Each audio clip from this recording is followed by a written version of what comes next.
Ladies and gentlemen, welcome to another episode of Ask the Pros Business, where we bring business owners, entrepreneurs, they come on the show to share their journey and their story, And on this particular episode, I've got Serge. Serge, reached out to me on LinkedIn, like he wants to come on the show because it's got a business that is running, it's quite young, but I spoke to him prior to the show, and he's got loads of ideas, and his business is doing great. He started from just an idea, and we were going to hear about how Serge started his business, what drove him to start this ventures into being an entrepreneur, at such a young age, which is great.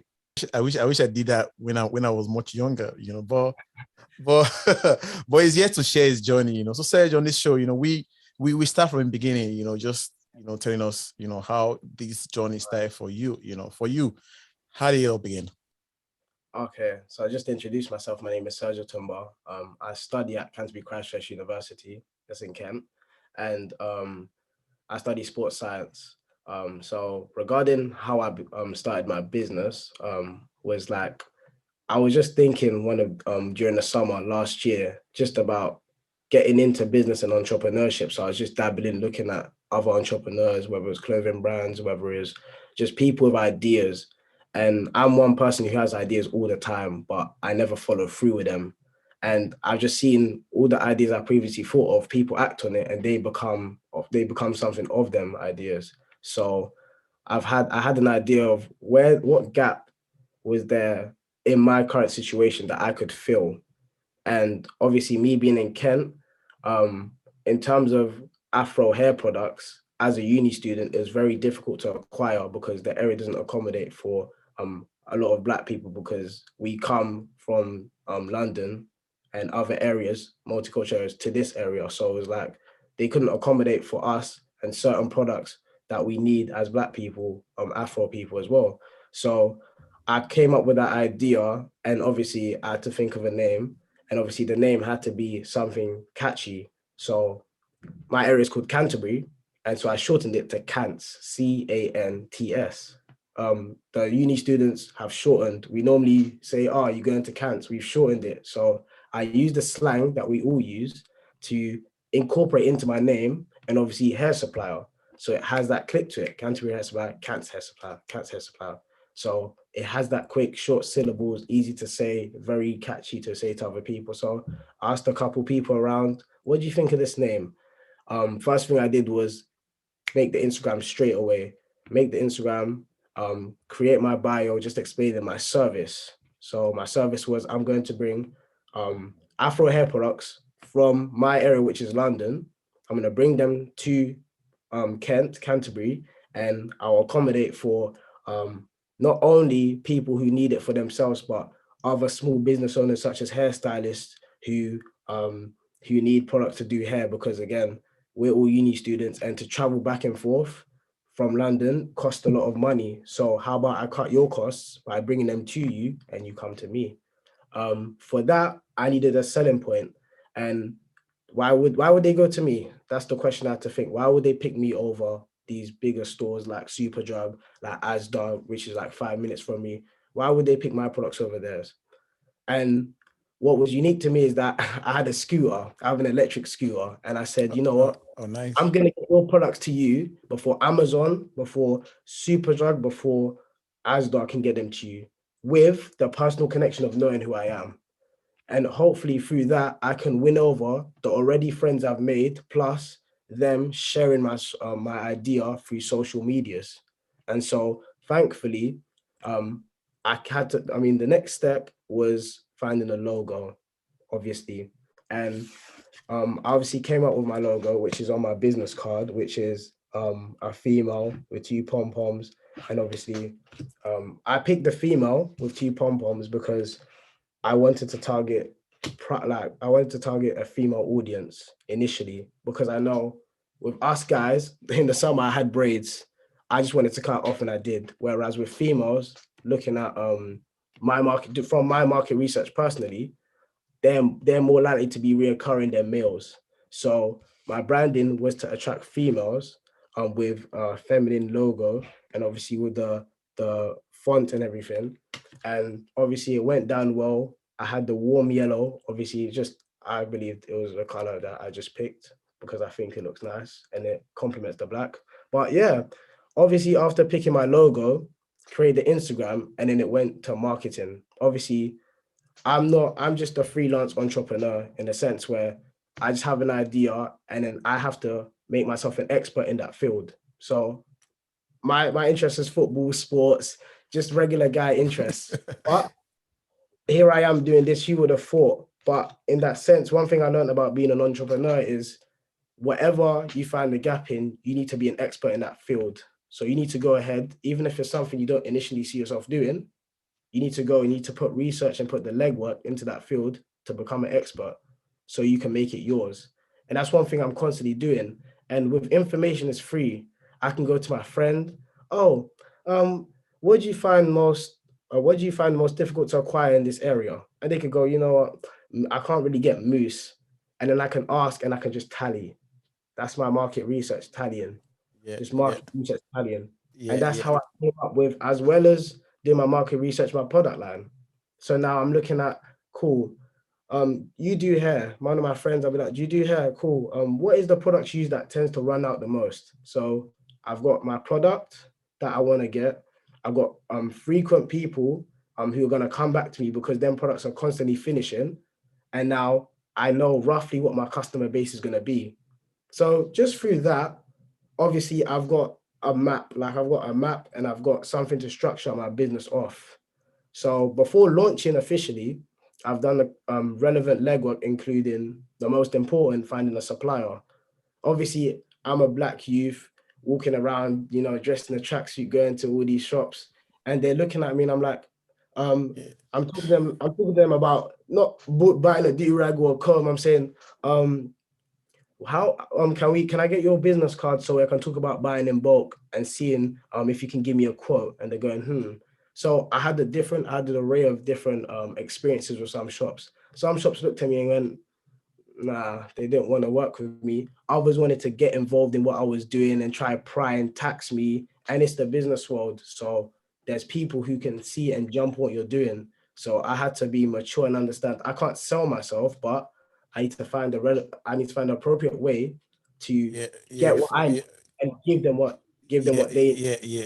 for that, But such what a nice story, with remarkable one as well, But if we were to take it back a bit, like, you know, going into business or being an entrepreneur is something that some people don't enjoy. But for you, from your story, your journey, I pretty understand what that you enjoy what you do, But for you growing up, how was growing up? Did your was your dad like is your dad a businessman? Your Oh, mom, family wise, growing up, which is really funny, is that I was always a salesman.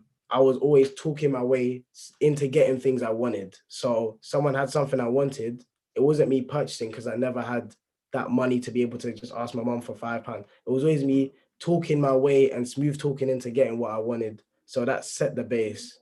Going into when I was like around 12 to 16 in secondary school, I used to sell cookies and okay, Lucozade. So I'd go to Iceland, grab the 4-pack for £1. And I was lucky because I was the only one near that Iceland that sold it in bulk. So I was getting the prices and I was making the profit because that shop was selling at that price and it was only near me. So I was selling it as the same concept, selling it, splitting the multi-pack and selling it for £1. I bought the pack for £1. I made £3 profit. So it was against the rules, and if it's against the rules, don't do it, literally. But it was my eagerness. It was my eagerness to just. It wasn't necessarily about the money, but it was just about the exchange. It was about talking to yeah, people. is you having that entrepreneurial mindset?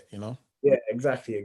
That's what it was. And I think it was birthed from there and it briefly paused because I don't really have an exact idea about motivation purposes and everything along the way. I just had ideas, but I wouldn't like act on them ideas. Then I'd go through Instagram and see, oh, this person created a clothing brand. It looks similar to what I was gonna do.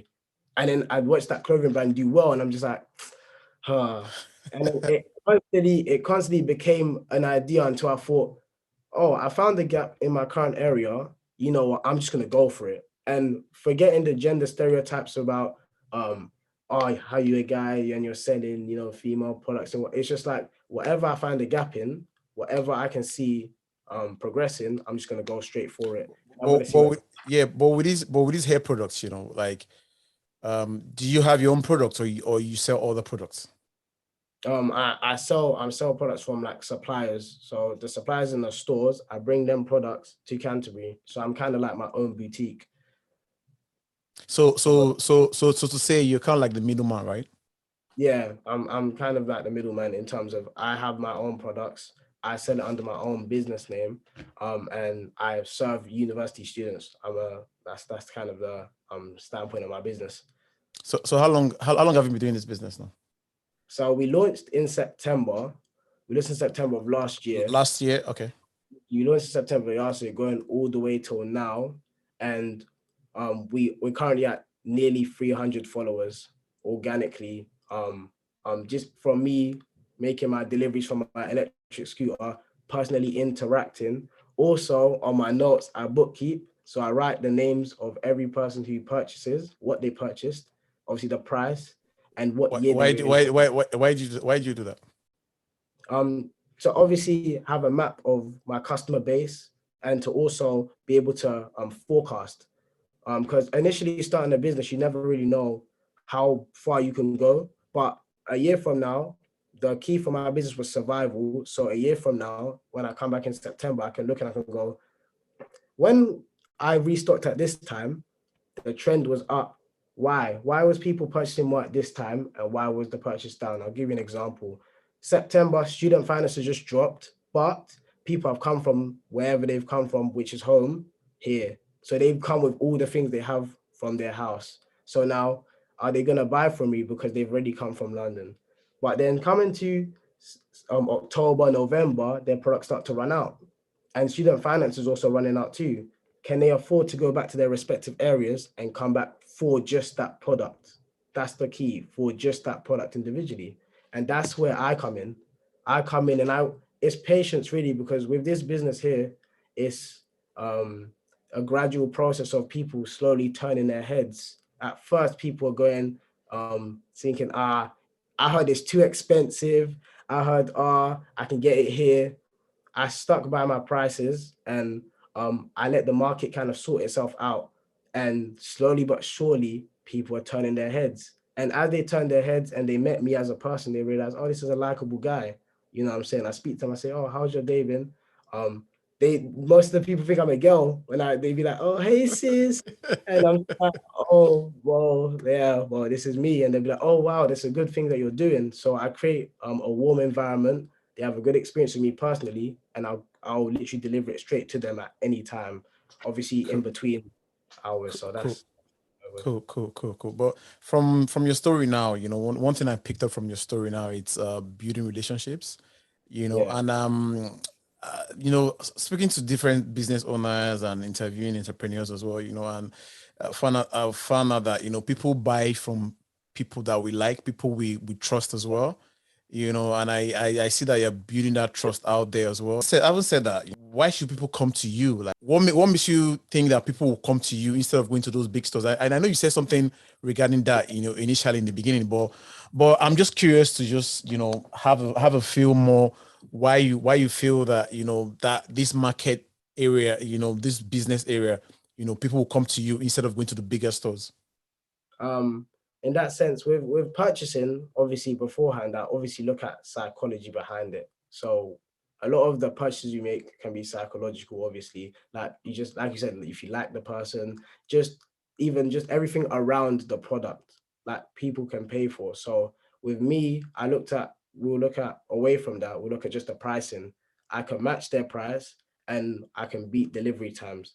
I in my market research, Amazon was the most popular um Amazon was the most popular shop they all went to, the most popular online shop, and that has its drawbacks because it comes in days.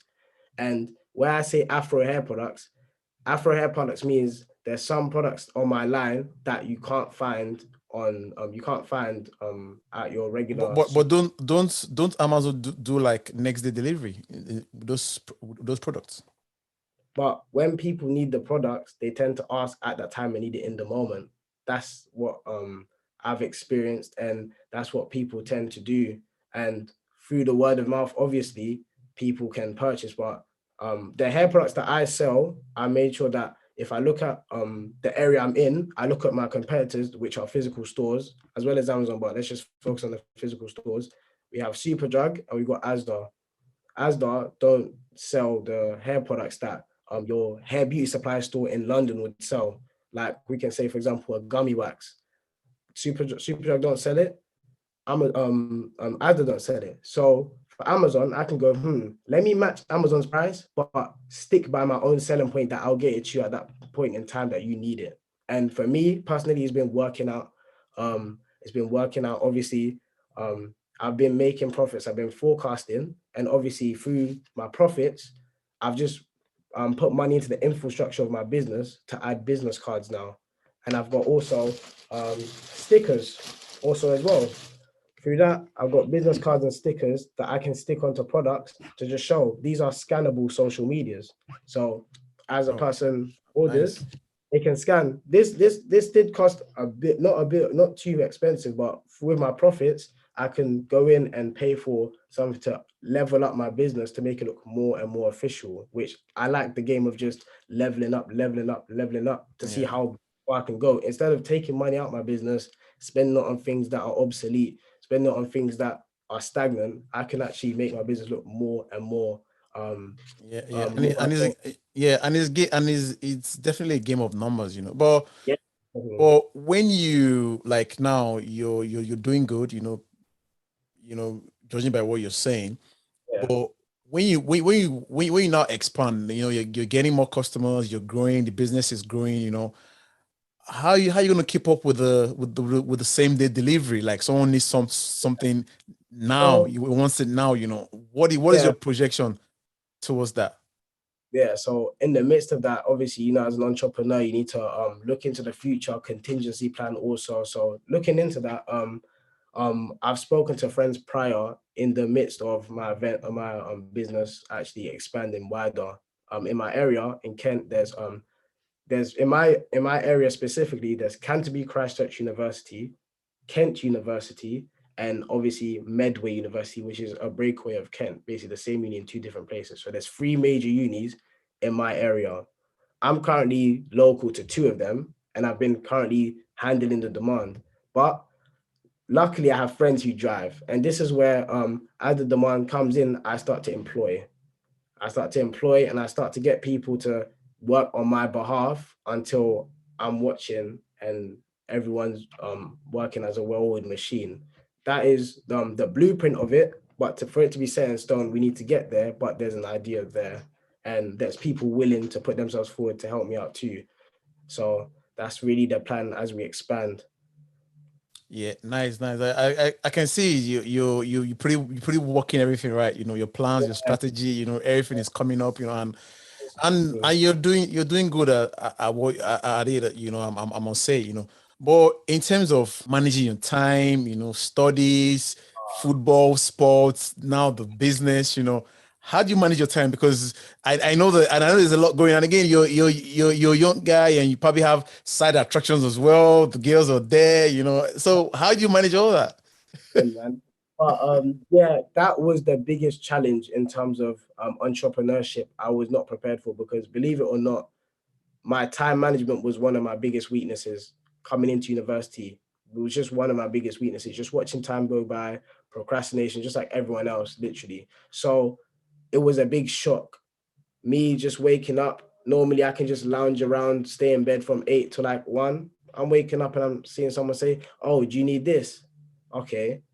Now, adding into the equation, I have a job at Iceland. As you said, I play football. I study literally. So I've put myself up for this kind of headache. Before I made my business, I said, listen, this is a 24-hour job you've put yourself up for voluntarily. So you need to be able to match it, but also make sure that your mental health and everything is good. So what I did in terms of my business was I have opening hours where I can give the product. So from 11 in the morning up until 11 p.m. is my open time to, you can just message me. I can get on Instagram, DM me back, jump on my scooter, just whiz around.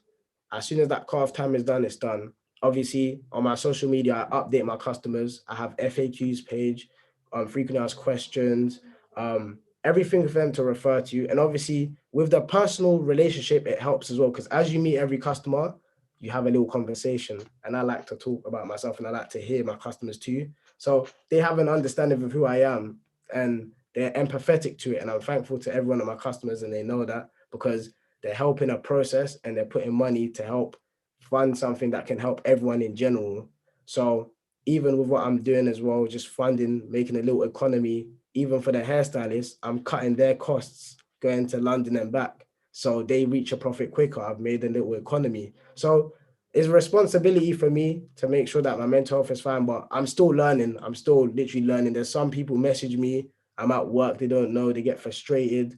And then I have to literally talk to the customer, say, listen, I'll make amends as soon. It's just learning how to talk to customers and What manage. Yeah, what about reviews or Yeah, comments? You know, yeah. have you ever had like bad reviews or bad comments and all that? And how did you deal with those if you had those Yeah, reviews? 100%. Obviously, as I first started my business in September, I released my price list, and because I was obviously unknown, and obviously I was coming in and I was new. I had something called an ambassador program. So people who have purchased and are frequent customers can be ambassadors, which means they need to come back to me with just word of the business. So I'd encourage them, go out, just have normal conversation, and just even just bring it up, like go to your friend and say, oh, I'm thinking of buying this from Canterbury Hair Supply. Like, what do you think? Natural conversation instead of asking them. So then it comes out. And best believe I've heard, oh, their prices are too high. How can I do this? And the minute I heard that from my ambassadors, I didn't know how to react. I was thinking, should I change my price straight away? Luckily, I had a friend who was helping me, structure my ideas. And I came to him and I said, his name is Kojo. And I said, like, they're telling me my prices are too low. And he said, stick by it, let the market sort itself out. But as you make purchases, heads will turn. And he kind of kept me poised to stick by it, because in the event of that, I'm not good with criticism, which is something I need to work on. But it kept me grounded to stick by my price range and to understand that heads will turn eventually with positive experiences. I also had one more negative review where the bonnet that I sold, they didn't particularly find it comfortable or anything. And I literally said, we're going to restock new bonnets, and hopefully these reach your standard. And obviously, if it's a problem, we can replace them with the new ones. So obviously, it's just about taking criticism, but making sure the customer still has a positive experience. So it's just learning, as I said. Yeah. Absolutely. You learn as you go along the way. You Yeah, know, 100%. but I know you started this just September last year. You know, Yeah. and this is February. You know, it's a short time. You know, but if you were to change anything, with what you're doing right now, what would that thing be? I think about that a lot. I think about how I went about it. One thing that I would change is because, to be honest, beginning of my business, it started quite abruptly. So if I was to really get technical, before people move to universities, they make group chats, like they talk and they get ready before they move in. Like the August before the September they move in, everyone's kind of getting in their group chat saying, "Oh, where you living? Where you living?" I could have integrated my business into the group chats to get it in their heads before they moved in. So it would have been more of them not adjusting to seeing me and trying to wipe out Amazon, wipe out all these stores. Whereas I came abruptly and they looked at me and said, what is this about, really? But luckily through my selling points, I was winning them over slowly, but the results didn't come straight away. The first purchase came in a week, the second purchase came the next week, then I got two purchases in 1 week, and I just kept posting. And I told people, when you get your products, just post and at me. The power of social media is crazy. So when you use it and you utilize it, everyone, it's just like a snowball effect. Everyone literally just follows suit. So that's what we're doing right now. Yeah, absolutely. And you just mentioned social media now, and I know, being a young guy, and social media plays a lot of role in our life these days, and this is what it is now, But for you, how has social media helped you, to grow your business? Is it a good thing, or is it a bad thing? Um, Social media is defined by how you use it. Like for me to message you on LinkedIn, and for you to be kind enough to get me on your show, just shows that the way you utilize social media will literally, social media will be how it will come to you basically. So in that sense, Instagram played a big role in the way my business progressed because I could just click on my post and send it to everyone. I had a method, and I'm gonna let this method be known. So what I do with my business was I'm in a beauty niche. That's my niche. Before I thought about creating this business, I need to think about what niche am I in. I'm in a beauty niche. So nails, lashes, hair, everything. I'm in that cocoon. So what I did was I saw other established businesses in my area, and I said, if I go through your followers, 9 times out of 10, okay, let's say 7 out of 10, if I follow them, they're gonna, because we're in the same niche, they're more likely, their heads are more likely to be turned. So if I follow a hair page, and I sell hair products, there's a correlation. Nails, hair, lashes, they're all in the same cocoon. So I went through established businesses in my area, went through their followers and followed them. And whichever ones followed back took interest in my business, and whichever ones didn't, I ended up unfollowing. So replicating this process time and time again while posting and letting them know. And when you see them stick, you see I've attacked that niche and they've stuck, and now they've taken light of my business. So sooner or later, just keeping them engaged by question and answering, asking them what they want to see. So then I kind of catch wind to what they want, and then help them to stick. So that's really how I utilize social media to help grow my business and expand it. But it played a big role. Yeah, it's good. It's good. Social media is powerful, like you said, all depends on how you use it, Serge, we've kind of like touched on a lot of powerful things, powerful nuggets, and within this conversation, But if a young guy or girl like you comes to meet you and said, I love what you're doing, I want to, yeah, I want to go into the business as well, I want to be an entrepreneur, What would your Yeah. advice be to this person? Um, I'd advise them to understand the work that comes with it, to understand what they're putting themselves into, because this is voluntary. So there comes times where it's not about you, it's about the service you provide. And it's about being able to, at this young age, with everything I've got going and everything that person's got going, you need to be able to put your significant other, your hobbies, your sleep. You need to put that to the side and indefinitely to chase what you're doing relentlessly also. And again, luckily I had my friend Kojo by my side when every one of the customers were saying my prices were too high to keep me grounded. But not everyone is that lucky, and being an entrepreneur can be a lonely game.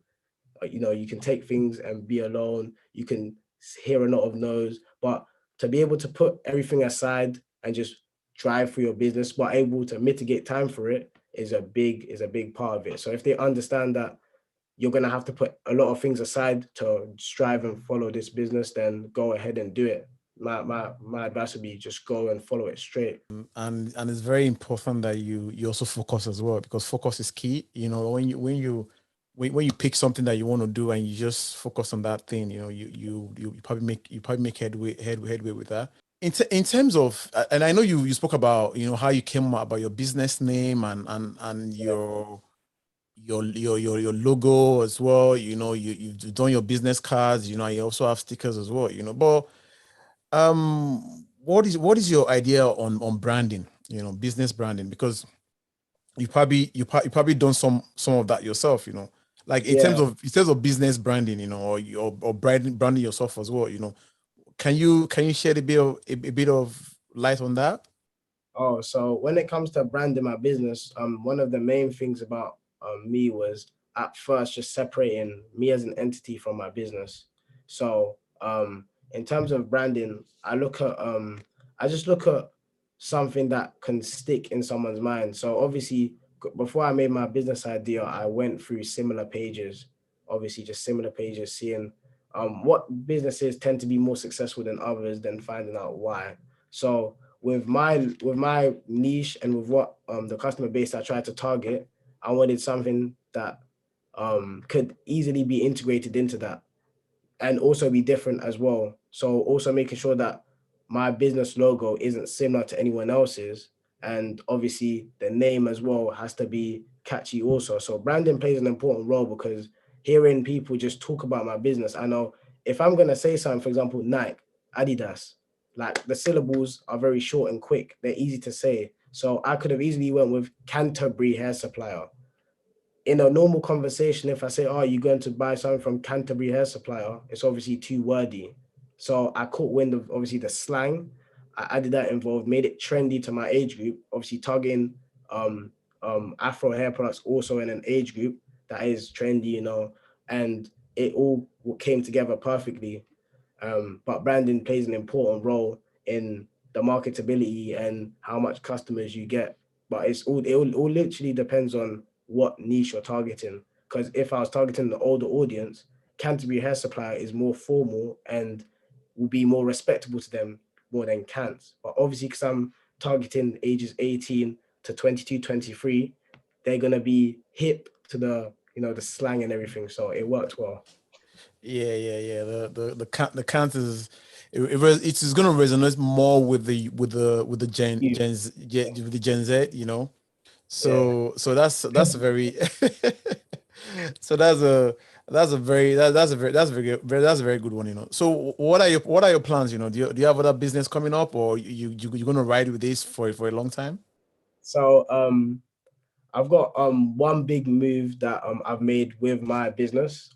There's a big tournament, or you can say competition, called the Big Clash, right? So each university has a team, whether that's in the Midlands, Coventry University, Birmingham University. Each university has a team, and it's a game show. So the team represents their university, and they play games, they dance, everything is publicized. It's a very big thing in the university scene.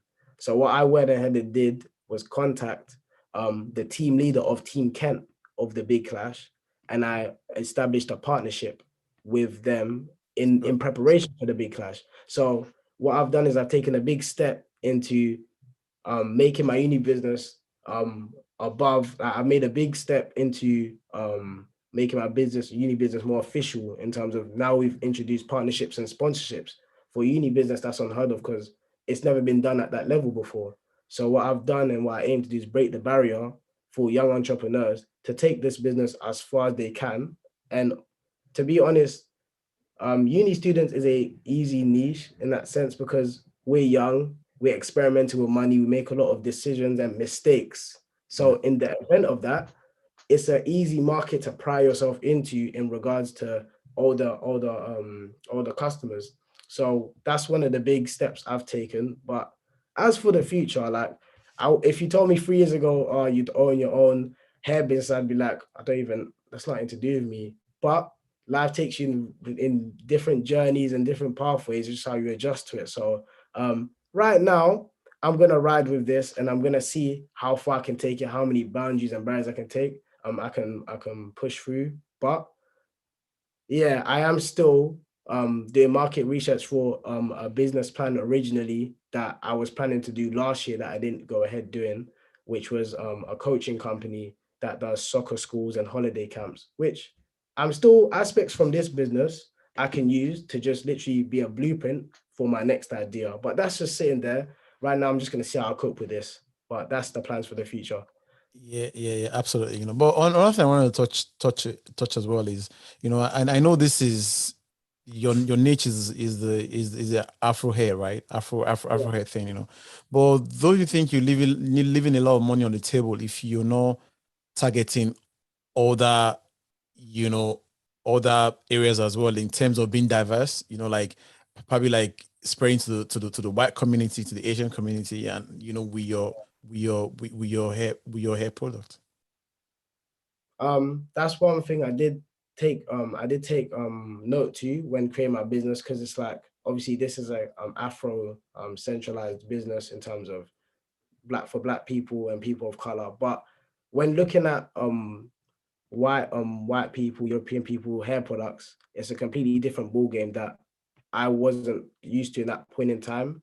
And with that, I didn't put as much focus and as much legwork into that because I already knew I have two universities in my vicinity, and the black population there roughly amounts to more than 1,000 to 2,000 people just in Kent Uni alone. And that's me underestimating. I can't give you a proper value. Kent University is one of the biggest universities in the UK, and I've got Canterbury. So I'm guaranteed, if we put the numbers together, I'm looking over thousands of different possible customers I could reach. So even me now, I haven't felt the full extent, and I have not been tested in terms of demand. So for me to add a completely different, a completely new niche into it would overwhelm me. So obviously, because I'm a black male myself, and I have my mom, and I have most of my friends are, you know, Afro black people, it's easy for me to relate and to be able to create them connections and understanding for this. So it's the easier route for me, but it's made the most sense.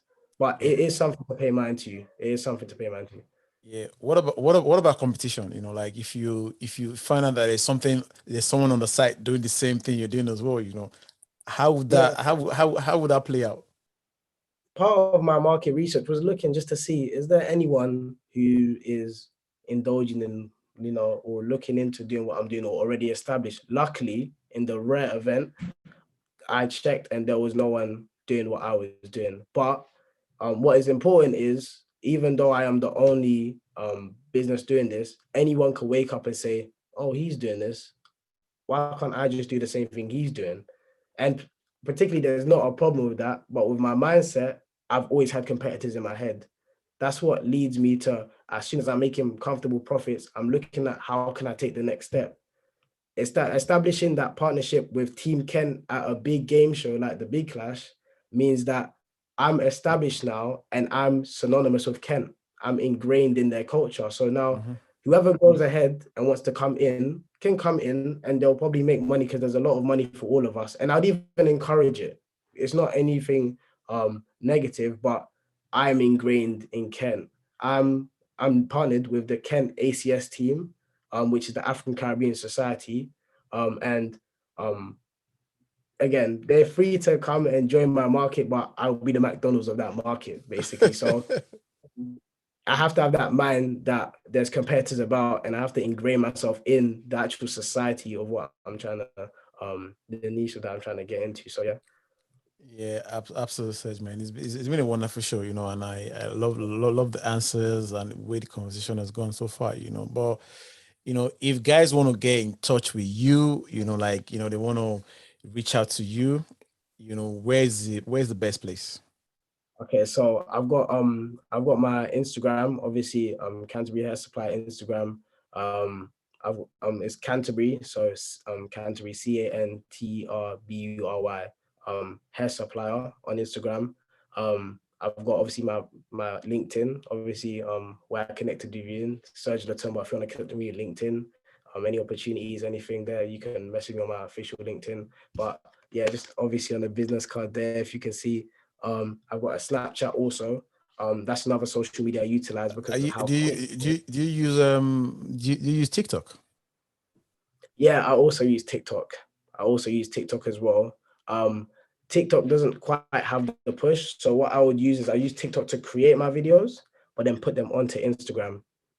And I put them onto Instagram Reels, because Instagram Reels, obviously, you can't gain anything from it in terms of followers, but in terms of just creating content for fun, I'm creating content. You know, if you go on my Canterbury my Instagram, you can see me.